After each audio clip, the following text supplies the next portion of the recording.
On today's episode, I'm talking with Darrell Steed, an experienced automotive consultant and the founder of Smart Wolf Consulting. Darrell specializes in private party acquisition and improving dealership efficiencies. He spent the last 15 years helping Tier 2 and 3 auto dealers tackle issues like process inefficiencies, inventory struggles, conversion rates, high employee turnover, and also building out buying centers. Thanks for listening in, and hope you enjoyed the episode.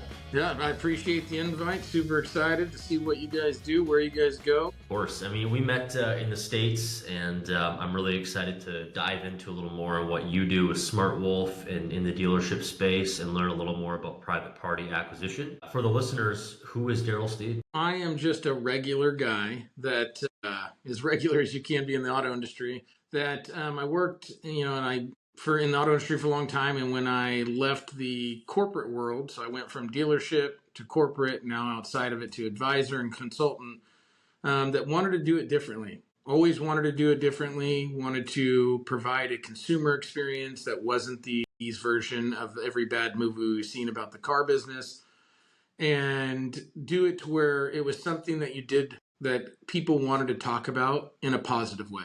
And so as a consultant, I really took it on that with Smart Wolf Tech Consulting and mentality of we're going to make sure that it's consumer experience first, okay? In the sense of what we provide to people, but then the side that I consult on is your people first, okay? Your client second and profits third. And that's kind of where I run Smart Wolf is I want to make sure the people we bring in are the right people, the experience, what you give to the clients is the second focus. How I get paid, how the store makes money is the last thing we worry about, because if we do 1 and 2 right, the third one should come without a problem. I really like that. We have a saying, people over product, in our advertising and also in our business. So that makes me really happy to hear that. So before you started Smart Wolf, were you in the auto space before? What was your experience like? Yeah, so I got out of the military when I was just before I turned 21. I was in there for 3.5 years, well, just shy of 4 years, literally like a month shy. Got out and worked a job for about 6 months, and then my buddy who I'd known went into the car business and said, "You got to come over here. This is where all the money's at." And he didn't tell me all the other fun, interesting things I was going to learn, but it was the money was for sure there. And went into the auto industry, worked my way up to being a sales director for a large group, and I worked for a couple different organizations. And then I made the move over to Cox Automotive for the Kelley Blue Book Instant Cash Offer team. So I ended up becoming one of the senior trainers, was there for just shy of 7 years. And that was probably one of the greatest experiences because I got to travel around to every dealership, seeing the good, bad, and ugly of just operations, acquisition, trades. And when I decided to leave there, I have no problem saying I am not built to be a corporate employee. I am terrible at politics. I'm a straight shooter, and that's not the best setting in corporate America for somebody that just kind of says what they see. So when I left, what I'd realized, though, is that as good as those companies are that provide software, there was a real miss with their engagement with their customers. And the miss was they only provide a piece that benefits their product. They don't there's no real care factor. There's no real thing of hey, what's good for the dealer? What's good for the experience? It was here's how we train this, or here's how we do this for this one little minuscule product.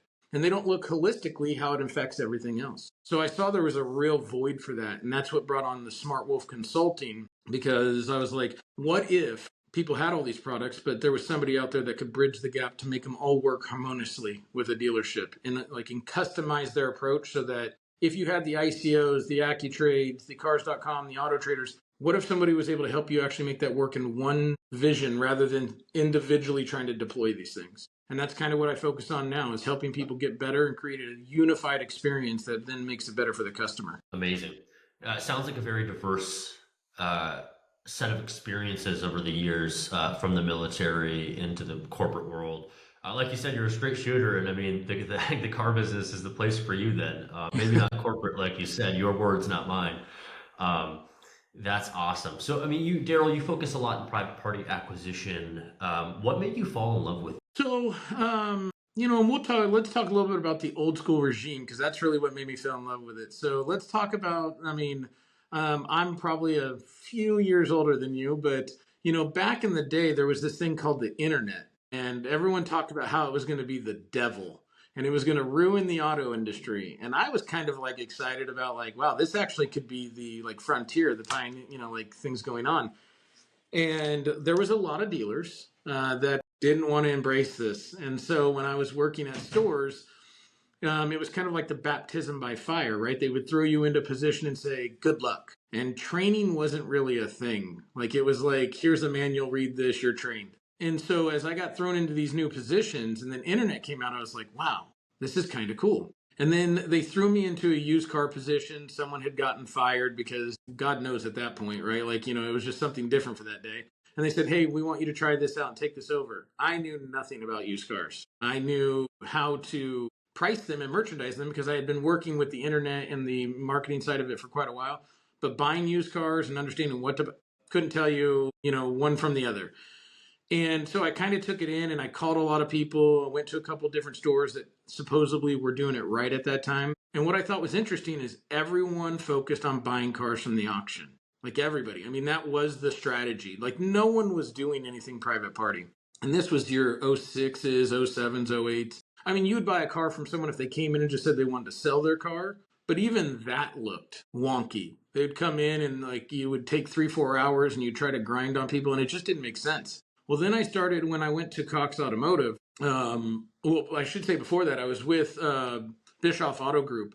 And this is when trade-in marketplace first came out. This is the first iteration of anything private party lead providers. And we were next to a CarMax and we were like, man, we're a Mercedes store. We could really blow this up. So we got this tool. No one had it. And I'll be 100% honest. It was like fishing with dynamite. You would just call these people and say you wanted their car. They would come in, and it was really an easy conversation because no one was saying this to customers. And then there was, CarMax had always been doing a great job. Well, we just put a big banner up saying we'd beat their offer. And so that was kind of the thing. I was like, wow, I didn't have to go to the auction. We then found that we were in a better position in these cars. Then we found we were getting cars that we could never get at the auction. So then I dove in deep, like learning everything about it, trying to really, really get good at it. And by tons of failure, ended up creating a huge buying center in Fresno, California. So big so that we were taking market away from LA and San Jose because we were basically telling everyone we'll pay more because it was better than buying at the auction. Then I left there just because I was away from my family a lot, wanted something where I was closer to my family. And that was where the next step came to where I really fell in love with it. Being at Cox Automotive and Kelley Blue Book, I kind of saw where everyone was struggling. And then, unfair to Cox Automotive, right? I was very inquisitive and I learned all their other business units as well. And finding out how much money Manheim makes was disgusting. I mean, it's the amount of money they make. I mean, it's absurd. We're talking billions. So I was like, wait a minute. So you're telling me that if you could create a structure, a business unit in a store, you could reduce all these fees, you could create your own dynamic, and then you could bring business back in, profitability back in. And why aren't we doing this? And it was that. I was like, okay, so when I became my own consultant and went out on my own, was really educating dealers to the level of profitability and experience that you could change by doing private party acquisition. And that's kind of what I do now is education. When you actually see how much money goes out when you're buying at the auction to what you actually bring in from private party, it's 10 to 1. Like, what you can do for your dealership by having that private party acquisition. Now, the funniest part about this is we're in 2024. My first buying center was in 2010. So 14 years later, which I just did this in a keynote speech at cars.com, we're 14 years into private party like acquisition where it was a thing. And dealers are still just like making it a focus. And that kind of tells you about the car business is 14 years into something and it's just now something getting warmed up. It's like we're so far behind. It's like, guys, if you get ahead of this, where would you be 20 years from now, 10 years from now? And I really relate it to CarMax. 35 years old, and we laughed at this business model. We said this would never work. Well, we all know that it works. And it works really well. So, and I think that's where it's at, is private party is how you control your store's fate now. You're no longer being controlled by something you can control. It makes a lot of sense diversifying here and staying clear of the auctions because, I mean, your words, even in a conversation the other day, buying used cars are more expensive than ever right now. And one of our Canadian clients and a mentor of mine, we were just talking about this off the podcast as well, is stop buying vehicles at auctions and they're going to start purchasing their own and private party acquisition. What are more pros and cons for a dealership to be looking at with this used car strategy? Well, the cons, we'll just put the elephant in the room for everyone who's considering private party acquisition. It's the hardest job in the store, and it's not close. So everyone's going to try to figure out how to break what I call the three circles, which is how do you do something fast, easy, and cheap, right? Or fast, effective, and cheap. Well, when you try to be cheap and effective, okay, that's an oxymoron. It doesn't exist. When you try to be fast and cheap, it's never effective. So this is the hardest job. So you've got to find the right people. So with Smart Wolf Consulting, I'm actually working on an ebook. I'm terrible at writing, so I have to have like 16 different versions of this edited so that I can actually have something people can look at. But the core philosophy is people, process, and pay plans. So you've got to have the right people. And then you have to make it a focus. So I deal with dealers all the time, and the first thing they say is, well, we're going to have to hire, like if they hire me, then they got to hire some people. And they're like, well, it's going to be a lot of money. I'm like, well, how much money do you think you're spending at the auction? How much money are you spending on recon and arbitration and everything else? Like anything else, if you got a store today and you opened up the doors, you wouldn't be profitable for 3, 4, 5, 6 months, maybe a year or two, because you have to invest in building that thing up. It's the same thing. A buying center and acquisition strategy is a new business model. It's not a secondary focus, it's a first. So that's kind of the cons to it is this takes focus. You can't just say like, we're going to kind of dabble. If you kind of do it, you will 100% fail.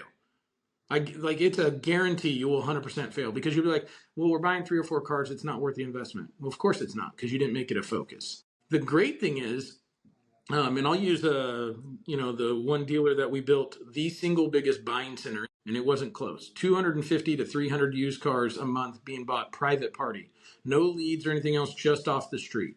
It cost, and I'm going to put out the big numbers so everyone can hear this, so they can understand this. There was 3 used car managers, myself, 4 buyers, and then 2 used car dedicated techs and a porter. Then we had ICO, we had van, we had AcTrade, we had all these tools. $1 million. That's what it cost per year. For all the comp, all the things, all the tools, everything else. Okay, we started that a year and a half before COVID. First year, $3 million. That's how much gross sales was increased just by the cars that we bought and sold. That's not counting how many trades they bought in or anything like that. That's just we bought these cars, they sold them. So you're thinking like, well, Darrell, $3 million for one, that makes no sense. Year 2, as we grew it, 7.4. Same comp structure. Now let's get into the fun numbers. COVID, 13.8. Same comp structure. Nothing changed. Now the year after COVID, because let's get real, things got weird. Okay, they went down. 8.1. So yeah, there's a fall off, but let's get real. COVID wasn't real. Okay, that was like fantasy land. So still 8.1. This year tracking 7.8. Small fall off, but not as much. Right now it's evening out. If I told you here's $1 million and I can give you an $8 million return, because now we're talking about net. Because if I take all the expense out and I give you 8 and 7 and here's 1, you're getting 7 million. Which one of you guys are saying no? Give me the papers. Right? Like, give me the papers. So I tell people if you had to invest comp, tools, everything else, $30,000, $40,000, $50,000, and I'm not saying that's the number, but like it scales, right? Depending on how big you want to make this. For 6 months, you're gonna be like, oh my God, that's so much money. Well, if you knew in a year and a half from now that you'd be getting 4, 5, 6, 7 net to 1, you're building a business. That's how you have to look at it. Like you're never going to just say like, hey, turn this on. I'm going to spend no money and it's going to work. So you have to see it through just like your service department, just like everything else, because the used car acquisition or the buying center strategy is actually the only thing in your store, or used cars, that influences and can grow every piece of your store, every department, service, parts, sales, new cars, because obviously then you have trade, obviously you're drawing in trade bait that then can be switch cars. So new cars doesn't touch every piece of every department. Service doesn't touch every piece of every department, but used cars actually can influence and grow every single piece. So when you have that acquisition strategy, that's a way to make money for the whole store. It's an internal economy. That's huge. The bloodline of a dealership is the service center, and if that feeds it, I mean, that's incredible. For dealerships that haven't like jumped into this strategy, you said that some people will push back, Darrell, we're only going to buy 3 to 4 cars, $1 million. That's ludicrous. Obviously, there's no profit in that. What benchmark should dealerships be setting or looking at if they're going to jump into this? How many, on average, vehicles do they need to acquire to start seeing a return? Well, I mean, now the funny thing is, I don't know if there's a number, right? And when I Yeah. say that is, it's your profit strategy. So the buying center I was just talking about, they were a velocity dealer. So when I say this, like they weren't big fans of money, right? And I say this as a joke of they would sell 300 to 350 used cars a month and make like $500 or $600 on the front end. But then they would make $1,500 in fixed ops. They would make $2,000 on the back. Okay, well, when you do that, that's still $4,000 of profit every car saw. But some stores say, I want to make $3,000 on the front.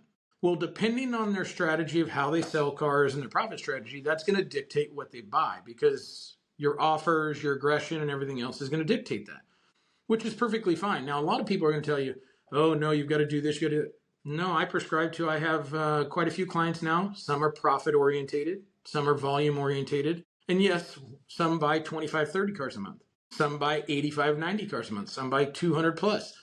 What strategy are you going for? And that's the conversation, right? The setup of what do you want to achieve? What are you trying to do? Is this, for instance, I just took on a client last week. We just had that conversation. And I was like, okay, are we trying to eliminate the auction, or is this incremental business?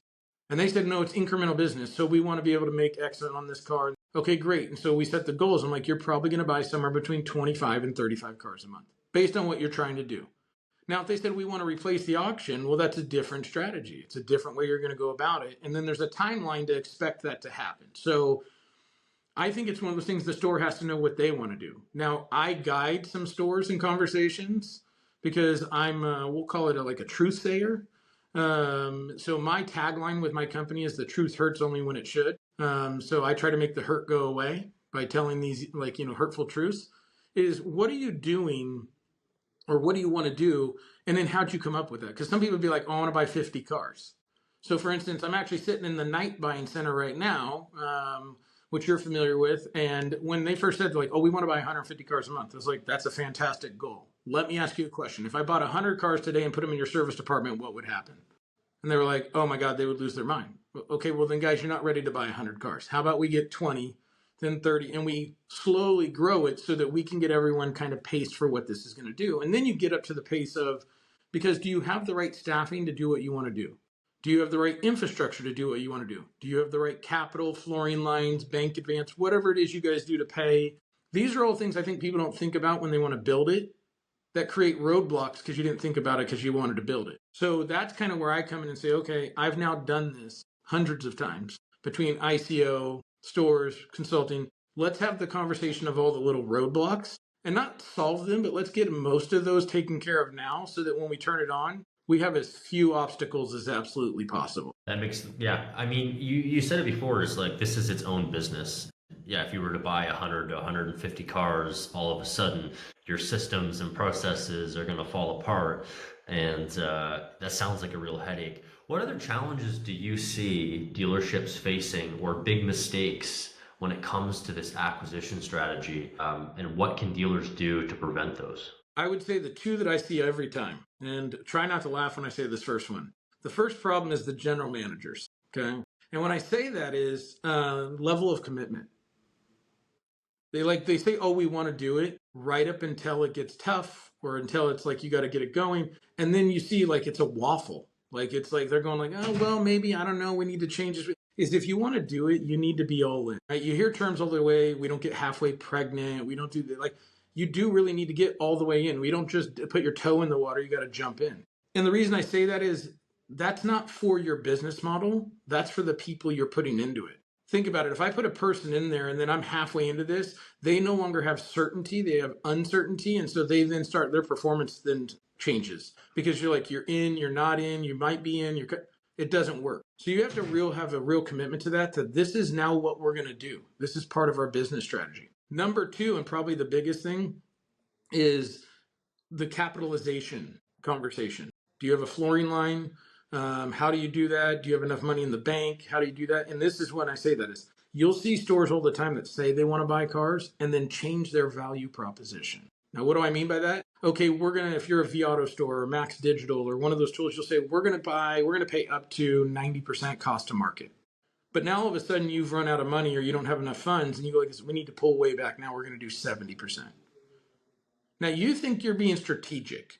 You're like, oh, we're being strategic. We're watching it. No, what you've done is you've just destroyed the brand you've created, because you're going to start having a flow of how people expect and what they think and like what people see in the environment. And then you've basically said, now we're going to pull everything back. You're not buying, but you've made your values so, or lack of competitive nature, you've went back so far that you're still buying, but you're not really buying. And when you do one of those two things, if you don't have that commitment level or you change your strategy, like you change your underwear, it's like a daily thing, you don't have the consistency and the buy-in by your people.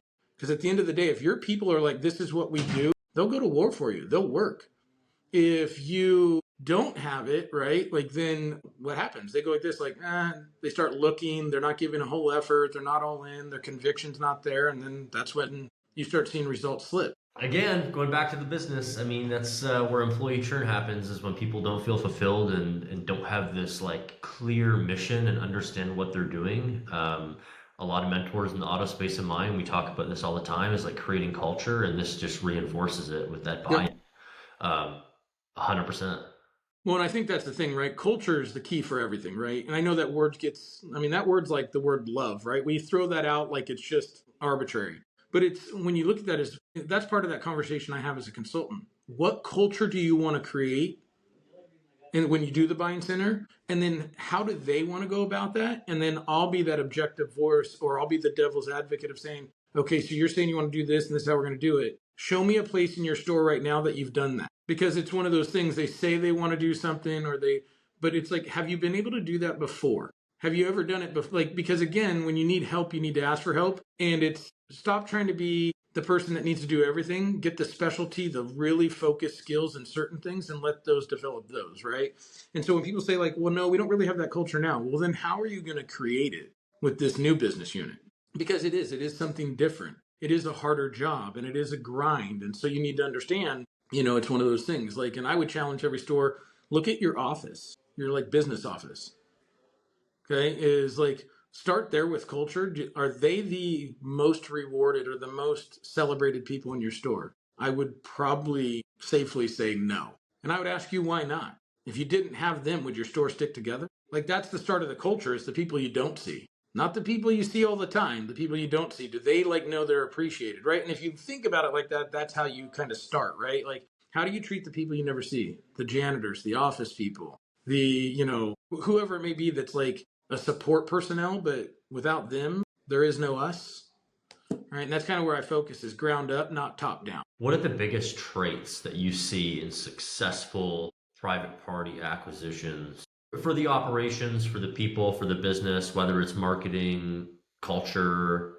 So first, self-starters. If it's somebody that you have to, and not saying micromanagement is bad, but if it's something you have to manage all the time, therein lies the issue, is like you're trying to build something that can start getting better. And you need people that can, like, that want to make money or that want to do well. So the first thing I say is like, when I tell people to look for people, I'm like, look for like bartenders or like people that were like collection agents, right? Because they're going to be on the phones all the time. And I mean, have you ever seen or heard a collection agency or like an insurance person that has to deal with insurance claims? All they hear is angry people and people that say no. So do you think that they get discouraged by hearing, or a version of no all day long? No, they somehow, like, their brain is wired to where they can just do this. And they keep spinning it up every single time. That's that mentality of like, I never give up. It's just another challenge, right? No is just a next opportunity to yes. And the bartenders, great people. Why? They get 6 seconds when you come in their bar to like establish connection and get you talking. That's not something you can teach. You have it or you don't have it, right?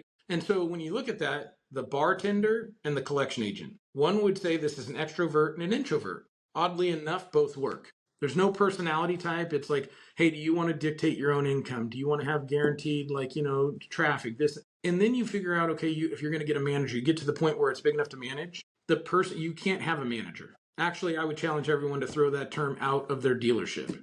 Okay, because it's, again, another overused word that means nothing. You need either leaders or coaches. And there are two very different reasons why a manager is neither one of those. But you need somebody, like if you want someone for acquisition, okay, they need to be a coach. You're dealing with people that hear no all the time and they're discouraged and they're hidden. Like they have to be coached up. They need to be given that opportunity to like voice and like frustrations and someone like be that powerful like coach and like give them that inspiration. A leader is the one that gets in the trenches with them. It can be one of those too, right? But you need one of those that's in that type of business unit when it gets to that point of management, because they've got to, hey, when it's a hard day, let me help you with it, right? You can't tell it, you can't sell it, you got to do it. Managers literally look at reports. They're these guys. Okay, so today we need to do this. Okay, and they manage. That's, you don't need something managed. You need something like that's going to grow, that's going to be pushed, that's going to be challenged. And that's kind of how like I look to build it, and I have been, knock on wood, very successful with like, and here's the thing, not getting all the right people. It does take, you got to, sometimes the right fit doesn't work and you got to find the right person. But within 6 months to 9 months, we've kind of figured it out. Every time we've built one of these 6 to 9 months, then you see it start going, and then it's growing. And then it's that conversation of, okay, now do you need more people? Growth. Like, how big do you want to make this? Because that's the next challenge. Do you maintain it because you're buying 50 cars a month? You're like, hey, we're good, steady Eddie, just keep it going. Or do you say like, hey, we're at 50, how do we get to 80? Then 80, how do we get? That's a conversation for the dealerships, right? They have to decide how big they want to get it. Because there is no, how big can we get it? How big do you want to get it? Right? There is no like things like, oh, you're going to run out of cars. That's not a thing. I mean, I know we freak out sometimes and say, but it's not a thing. Everyone's going to trade and buy and sell cars. It's going to be a thing. It gets into that experience. Right. This is going an interesting place. So we talked about operations. Let's talk about marketing a little bit, and then I know I've got a few questions to follow up on this exact topic. Sure. How are you marketing buying centers right now? What's been your strategy? I assume it's different for every location, but in your experience, what's been the best needle movers for you? Oh man, best needle movers. So man, that's an impossible question to answer. I would say, okay, let's go with the dealerships that say, Darrell, we're not going to invest any money, because we all know there are plenty of those out there that you got to convince them that this is an investment. So the easiest one you can do, and it does take work, again, why this is the hardest job in the store, is Google, right? Google reviews, it costs nothing to get them other than a conversation with a customer. Now, the weight of those, the marketing side of it is so exponential. It's not like we would need an hour just to talk about why Google reviews are so important to your business page. Now, when I say that, you get these Google reviews, it helps with your responses. Because why would I tell you, Braden, why do I say like I'm the best at what I do? You're just gonna be like, he's either the most cocky person in the world or this guy does not lack in confidence. But it's always one or the other. But if I sent you referrals and reviews of all these people that said I'm good at what I do, you immediately are like, guy has to be pretty good at what he does for this many people to write recommendations. Same thing, the power of the Google review. I'm not a big component of Yelp. I think that's a extortion racket, so I don't prescribe to it, but I like Google. Facebook reviews are good too for the people that are on Facebook. So that's a big thing that you can do where there's no real investment. Set up the page, get the thing. But the key to that is you have to respond to all of them. You can't just leave them out there for people to give to you. You got to respond to them, right? Again, that gets into that, being empathy or being empathetic and then caring, like genuine care about the consumer experience. Number 2, if you can do it, equally as difficult, okay, is get a blank form, talent release form, and have people sign it and have them do a 20 or 30-second testimonial about their experience. If they want to go longer, let them shine. Let those peacock feathers out, let them go, okay? And the reason why, again, you don't want it rehearsed. You don't want it like nice. You want just a real conversation. Why'd you choose us? What made you come to us? Because again, that is a true consumer experience, which if you have the right team behind you, okay, you can do it on your own. It's not simple, but then you can post it to a YouTube channel. You can post it to social media. You can do all those things. And again, that gets you awareness. Then you get to the stores that say, hey, we really want to put power behind this. Then you get into branding, logos, video content. I call them advertising tiles, which, like Knight has Dealer Surge that did a magical job and on our dealer tiles, which I think are great because I've already heard some people and got some comments on social media saying like, wow, you guys are really going, like getting in the ring, which I'm like, yep, that's what I do. Let's box. So that's when you go like this, like if you're trying to grow it. Now the tweak to that is you don't know if that investment's going to pay off, right? You're throwing money at something you don't know. And in most cases, it never gets you the amount of payoff you want because you're always saying, like, I want more. But it's awareness. Awareness is a form of marketing that people don't like. It's not a tangible payback. So they're like, I don't understand why we're doing this, because the more you see it, it increases walk in traffic, it increases website traffic. It may not click on the thing you had them look at, but it's like subliminal advertising in the 50s. The more they see it, the more it becomes generation and it becomes in their mind. And then they're like, well, why not us? So when I look at that, is like step one, right? Their first 6 months, get Google, get some reviews. Then really start thinking about this. Is this a brand? What is it? How do you do it? And then put some power behind it. Because if you don't treat it seriously, why should your customers? Right? Is it a brand? So like Knight and Manley and Bischoff, like the buying center had their own uniforms. They had their own shirts. Like they were readily identifiable. So one, it wasn't sales. Like even little things like that changed the whole thing. Because like, oh, why did they have those color shirts? Oh, they're actually the buying team. That's how you get the most money for your vehicle. Like everyone starts saying that and they're like, what? What's the buying team? Like it creates that conversation within your store and then outside of it to boot. Because then when people come in, they're like, hey man, I went into the store and they had a buying team. What is that? Like people start talking about it, right? You start generating that word. Interesting thing about the philosophy behind the ads that we've been running for the buying center you're in right now for Night is reach and reputation. That's like the biggest thing, right? And when it comes to buying center, I mean, that is the day the most important thing for you, right? Do people hear you, see you, understand you, and trust you? Those ads we've been running have been killing it. It's funny because you said internet was like the big scary thing back in the day, right? But now this is all we're talking about. So I mean, it's no Yeah. surprise to people. But I'm curious, when dealers were scared of the internet, was it because direct to consumer models? They're like, oh my goodness, this might be the end of dealerships, or what was it? What was the actual fear when it comes to that? Well, all right. Well, let's go ahead and just start dropping some truth bombs today then. Okay. Let's hurt some feelings. No, it's we have the perception, especially for American society, but just society in general, of that we want control. Which, when you really think about it, it's just sense of control. You really have no control of, like, random things can happen all the time. So when the internet came out, what they didn't like is they no longer had control to lie. So the dealership world, and this is something I do in trainings and when I'm on webinars with people, and I'm like, hey guys, I'm going to give you 3 minutes. Go ahead and grab a piece of paper. I'd like you to write down every movie you've ever seen about the car business that points it in a good, positive light. Yep, and that's the How, reason. how And that's small was the the list? and that's the response I get. I get pure crickets, and they start laughing and smiling because there's not one. And why isn't there? And you have to ask yourself, why isn't there one? Well, because of the dealerships themselves. No one's actually done it. No one's actually been that dealership above reproach, right? Not for years. I'm not saying that's not now, but pre-internet days, right? Is so that dealerships would lie and deceive people and manipulate people and pressure people. That's just the long and short of it. Whether people want to admit it or not, that's the real dealership environment. And there are still handfuls of those today. And when the internet came out, it was now educating consumers to invoice pricing. KBB came out with like what you could buy a car for. TrueCar came out with, Zag came out with, Consumer Reports came out with all these reports on how to then buy a car. Dealerships didn't like that because now they couldn't do whatever they wanted to do and manipulate things and have that gift of gab to work them through it. They actually now had to become a professional. And as the internet has become more and more forward, digital retailing and AI and all these things, is you no longer, like, you can sit there and make up stories and you just look like an idiot because you now have to be transparent. Like, everyone knows everything about any car, from to bolt patterns to invoices to, hold back that dealers get and everything. I mean, it's everywhere. All you have to do is go search for it. So now you actually have to have that consumer experience of, like, you're no longer educating them because they can find that, and they can find it in your showroom, right? Because the smartphone made that even worse, right? You went from internet and then you went to smartphone, so they literally can get it right there.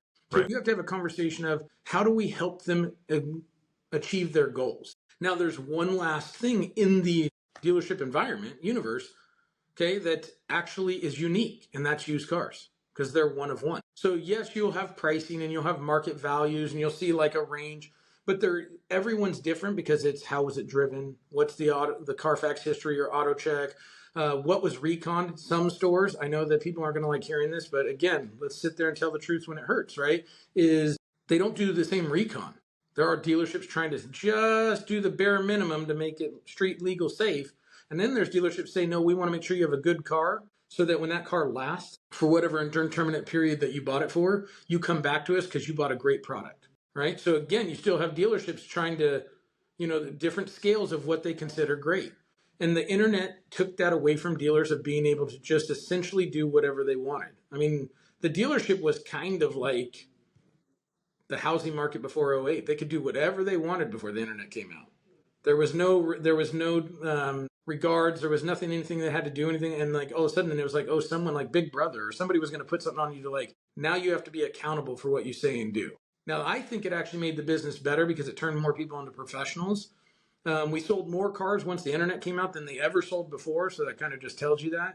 But then at the end of the day, what it also did is it, in a way, because dealerships still try to fight even that, it made the industry raise their bar a little bit. Not as much as we probably wanted to, but it did take them, let's say if they were at a 3, it immediately made them like a 4, 4.5. Yeah, we'd like to make them an 8, but I mean, it was way down here, and it just made everyone a little bit better because they couldn't hide behind the mask. There was no more Oz behind the curtain. Yeah, the radical transparency that we see today. I mean, I don't have experience, 30 years ago before internet, but the education, like the educated customer is probably the average customer now. Yeah. Every customer is so in tune with what they want. They've been on the lot. They've seen what they're looking for. They're kind of dialing it down at a few different options, and then they're comparing prices, obviously, and your reviews. I want to talk direct to consumer model because I'm curious. I've never asked you this, being in private party acquisition. Let's hypothetically say that does happen one day. I know some dealers are kind of on the fence about it, if it will happen or not, but whether it does or not, how do you think that would affect the used car market? Would you see OEMs purchasing used vehicles and selling them themselves? It's funny because Tesla right now has that direct to consumer. They have little hybrid versions too, but they have it. And then there's a couple other brands that are all EV based that have these like direct to consumer focused models. And oddly enough, I mean, I think it'll evolve. It has to, because if you look at them, so let's take Tesla. So just in Northern California, there's a couple Tesla outlets and everything else, but there's only one Tesla outlet in all of Northern California that takes in trades. Because they can't. If it's a direct consumer, how do you then, like, they'll give them a value based on a API type of algorithm that is out there, but they can't take it in because they have no actual infrastructure to do that, because it requires people and it requires things to do that. So the direct consumer then, I mean, for me, I think it's exciting. Let's make them all the direct consumers as manufacturers, because then buying centers become like the new best, hottest thing ever, because everyone would be like, how do I get used cars? Well, you would have to. It would force the conversation of having a private party acquisition model. Because even if franchise or manufacturers wanted to get into it, they still couldn't beat the average dealership, because the dealership's right there, and when they see it, the manufacturer would have to use like an API or an AI algorithm. The dealerships can obviously do more. They can extend it based on their market. So it creates that better experience. Now, do I think the direct consumer is going to be something we really deal with? Realistically, like acquisition and private party acquisition, we're 14, 15 years into this, and it's just now becoming a focus. I think that's probably your timeline before direct to consumer is a real thing.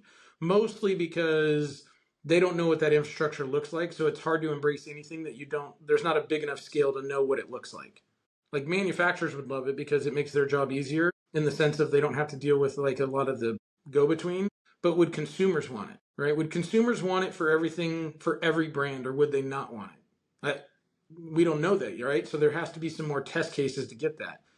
I know Hyundai's trying it with Amazon, and in Amazon, let's get real, everything they touch is successful. Like, I mean, if they're in it, it works. That's not working, not yet. So they have not seen the lift. They have not seen what they thought they would want out of that. So I think if Amazon's beta in it and it's not getting the lift, that means we're not, like, they're probably ahead of their time, but we're not there yet. But I do think it's going to be interesting, just like the EVs. I think this year's elections will be really interesting because depending on how that goes, and doesn't matter to me either way. But if one side wins, you're going to see that EV thing repeat. The old cars needing to be EV or hybrid by 2035. And I think regardless of who wins, I don't think that sticks, because they've already seen now that is not a model they is going to be as sustainable as they thought. There was manufacturers that went all in on EVs, and then there's manufacturers now who have completely pulled back out of it because of sellability. So until you've got a much bigger embracement of that, I don't know that you can actually say you're going to try to force everyone to go. Yeah, I think that conversation is interesting. I don't want to make this political, but even up here in Canada, like EV rebates are diminishing even in left-leaning provinces. So it is I think the benchmark that government is setting for all these vehicles to be EVs by certain years, I just don't realistically seeing it happen. What are you seeing in the? Sorry, go ahead. No, I was going to say, I think what you'll see is they don't repeal it or kill it, is they basically pause it. Like, where they say it's still in place, but we're extending it to where it's 2040 or 2040. Like, they're going to just keep kicking the can down the road until they have enough buy-in, is what I really think would happen. Because until you do, if manufacturers don't embrace it because the public's not embracing it, you can put whatever you want in place. It's not going to, it doesn't work. I know you're in Northern California. What are you seeing right now in the EV market and purchasing used vehicles? Are you focusing a lot on EVs, or are your customers going to EVs and you're buying ICE engines? What's going on there? So oddly enough, I can give you three examples. So like Tesla, Model 3s and Model Ys still just as popular as they were pre-COVID, COVID, and everything else. Not price point, but like popularity. Even with Elon Musk changing the MSRPs and lowering them and doing all that stuff, which radically affects the market, they're still popular. Now the S and the Model X's, not so much. They're not bad, but they're not as popular. But you look at a Mustang Mach-E, it's almost sell-proof. It might be the worst car in America right now for EVs. If you get one, you basically have to have a price that's so good for a customer, where they I have to buy this. Otherwise, they'll just sit on your lot because something happened, and I don't know exactly what it was. They were on fire for a moment, and then the bottom fell out. And I think it's still going. It's like the black hole right now. And then you look at companies like Rivian or Lucid. Now, I've driven both of these cars. Lucid, wow, what a car. Man, head to toe, what a vehicle, and super fast. But I've heard there's been cash infusion issues. They might make it, they might not make it. Someone might acquire them. There's all these rumors, which never helps. But you don't see those very often because they're not producing enough. And then Rivian got injections from, I think Cox Automotive has a big stake in Rivian. And another company got a big stake in Rivian. So Rivian's getting funded, and they're people are into this. And they have the SUV, the truck, and now I think they have a car coming out. And those are niche based on markets. You go to LA, I see them everywhere. Everywhere. Northern California, I see the SUV a lot. I don't see the truck.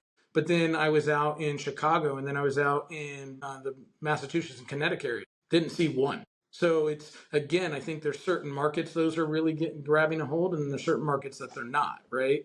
Maybe the more metro areas. So I think it's with EVs, it is a market by market designator. Obviously, you're probably not going to see a lot in Wyoming, right? Probably not a huge sell in the middle of America where there's not this commuter-based type thing. Although, funny enough, I was in Montana 8 months ago. We went up there to Black Hills and went razors and four-wheelers and everything else. And at the gas station, 12 Tesla chargers at the gas. They had a bigger Tesla bank than they did pumps in the middle of Montana, the most rural area we could be in. So that kind of told me people probably buy those because those are vacation homes and everything else. And they use those as they're just tool around cars. So I think there are those markets, but I think the hybrid market or the intro market is huge because you look at the RAV4s that are all you can't get them. Yeah, you can't get them. They're insane. And they're still a markup on those cars. You look at even Stellantis, which probably has the toughest product in the world right now. The Jeep 4xE. At first it came out, no one wanted it. Now they're moving. Because even though that hybrid version of that is 40 miles, it's not anything big, but it's just that thing of it satisfies the quotient of that'll never be outdated because it's a hybrid, right? They don't, and they get the rebates and they get that. So I think there's a play there, but I think it's certain cars are going to do better. And then certain cars, it's one of those things that some people just don't like them. But I think that hybrid market is where you're going to see everyone want to be, right? You get a little bit better gas mileage. You're still not giving up you're not giving up the power. So it is that perfect blend of, both sides of the coin. Definitely. And yeah, I'm a big, I love automotive and cars. I'm a big ICE fan. But you never want to see EV companies go under, like Rivian and Lucid and Tesla. I mean, they employ so many Americans and Canadians and people across the world. So obviously has a huge backbone to our economy and fuels business growth. So Well, I think what you'll see with that, though, like let's say the Lucids and Rivians, right? They're the two newest. I know there's another one actually coming from overseas that's supposed to be making a play to America here shortly, too. Another like EV company. And what I think you would see, or what I would predict, and if I'm right, okay, you heard it here first, right? Is like you just saw VW do a big cash infusion partnership with Rivian, right? yep. Is not necessarily acquiring them, but it becoming a partner brand. For instance, perfect example when it first came out was Genesis. They're their own brand now, but when Hyundai had Genesis, it was Hyundai with a Genesis line, right? It was like a partner brand. I could see those companies, a Lucid, a Rivian, the one that's coming over, being like Ford and then Lucid, right? Let's say something like that, and it's under the Ford moniker, and then it's like the Lucid line, right? To where you still want those EVs, but you don't like you don't have enough, and you don't have a big enough market to sustain it on your own. But it becomes part of one of these core manufacturers, one to solve EPA politics of like gas mileage and everything else because they get cars that are EV, because we all know that's a piece of it. Two, it then creates a dynamic for the consumer that is, we now have everything. We have gas, we have hybrid, we have EV. So we have everything for everybody, right? Rather than you have to pick and choose, right? Like you can actually serve your whole consumer base. Yeah, it's interesting because I mean, if you look at Stellantis, they've got Ram as their own brand now, and then Grand Wagoneer is now, or Wagoneer is now their own brand.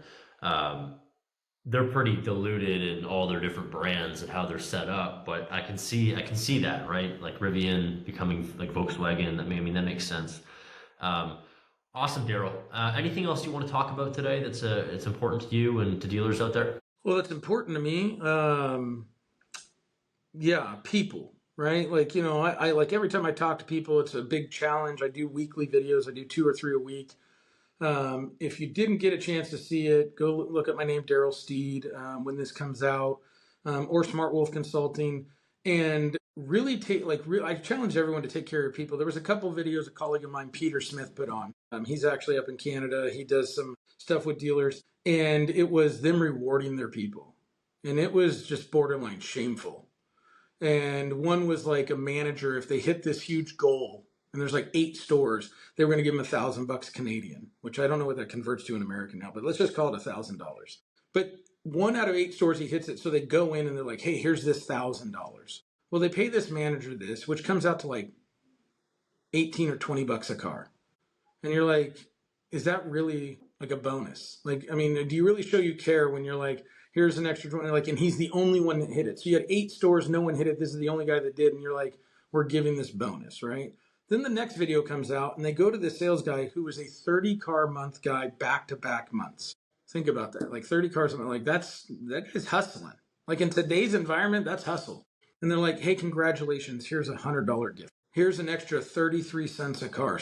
Like, it's just shameful for 2 reasons. One, you gave a bonus. If you're going to give a bonus or reward, and I'm not saying you have to give money, you can just go up to them and, hey, give them like a handshake, a pat on the back, and say, hey, we really appreciate. Words matter. Like, really sincerely, words matter. But if you're going to give a cash infusion to someone, it needs to be life changing. It needs to be something worth talking about, just like a review, just like a video. Like, people should be wanting to talk about it. You're getting people talking about your video now, not in a positive way. And the guy who got the $100 can be like this, yeah, thanks. Because, I mean, to $100, like he made plenty of money, but like $100, like, do you really value me? And the second part, it was kind of shameful, is like the dealers now using this video to like prop themselves up and like use their employee to like say, hey, we do these great things. Do you do them all the time? Because if you do, it shouldn't have been your first video. This should just be a normal occurrence. Like, hey, we're going to find Bobby because we're going to give him the 50 or the $500 spiff for like being great, whatever it is, right? No, you did this video because you wanted to be like, hey, we're a great company. We do these things, but you're not, because you basically showed that you're doing a video to get exposure, but you actually don't value your people. So I always say, like, value your people. Really show them that they're part of your team, because at the end of the day, your people, they're your soldiers, man. They'll go to war for you when you fight the fight for them. You appreciate them. You show them that. sincerely. Don't make it fake. I see it all the time. Like, do you build something? And that's what I would challenge people is when you're building your staff and your culture and your people, if you left, would they walk out with you? Would they leave with you? Like a leader, like that's when you have the leader. That's when you have a team and a culture, because that means that they know they're appreciated and they don't want to work for anyone other than that person. And I'm not saying do that, but that's a true test of culture. And then other than that, shameful plug, right? Smart Wolf Consulting. Okay. I'm like, this is the way to build private party. I've had nothing but success. Not saying we don't fail along the way, but it ends up being successful. I now have a website. I just released a merchandise line that is going to be on social media, which looks like this. So, it's the Smart Wolf, and it's hats, shirts, because it's a Smart Wolf mentality, which really comes down to the truth hurts only when it should. Right? So if I say something to you and you're like, man, that's really mean or that's hurtful, that's because part of it rang true to you. And let's eliminate those hurtful truth bombs, right? Let's take the hurt away. And the other way to take hurt away is let's make some money, right? Let's figure out how to make your store more profitable, because I know, right, that we'll become friends if I make you more money, right? Like at the end of the day, I have lots of friends when I make them money, right? But it's funny how that works. You're right. It's amazing how many friends you have when you make them profit, right? But at the end of the day, take care of your people. If I can help you with it, great. Again, thank you for the invite, because I think what you guys are doing is great. I mean, I see a long-term relationship just with you guys because you're doing some great things. And I'm excited to see with your guys' podcast and visitors and guests, because you guys have interesting insights and you guys are trying to really wake up the world. And I think that's what we need, right? It's just different opinions, different thoughts, different conversations. Well, I appreciate the kind words and your time, Darrell. For the listeners out there, check out Darrell on LinkedIn, website, smartwolfconsulting.com. Yep. I assume. Amazing. Check them out. And Darrell, thanks again. All right, Braden. I hope you found some value in this conversation, just like I did. And we're excited to continue to bring interviews and conversations with dealership legends, maybe just like yourself. Thanks again for tuning in, and we'll catch you next time. I'm your host, Braden Gingrich from Dealer Surge.